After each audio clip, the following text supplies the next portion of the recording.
વડોદરા જિલ્લાના કરજણ તાલુકાના જલારામનગર કબીર ફળિયામાં ખેતરમાં તકીબેન નામની મહિલા બુટલેગર પોતાની પુત્રી સાથે મળીને ખુલ્લેઆમ દેશી દારૂનો અડ્ડો ચલાવતી હોવાનો સનસનાટીભર્યો ખુલાસો સામે આવ્યો છે, જેનાથી સ્થાનિક રહીશો અને મહિલાઓ તંગ આવી ગયા છે।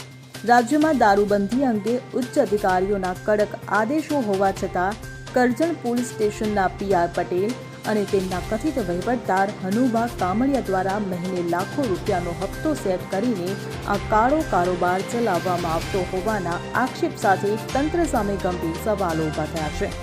તંત્રની આ નિષ્ક્રિયતા અને ખાખીના ઓથા હેઠળ ચાલતી હપ્તાખોરી સામે તાત્કાલિક કડક પગલાં લેવામાં નહીં આવે તો કરજણમાં પણ કોઈ મોટી દુર્ઘટના કે લઠ્ઠાકાંડ સર્જાવાની ભીતિ સેવાઈ રહી છે। Bureau report, CM24 news, Karjan.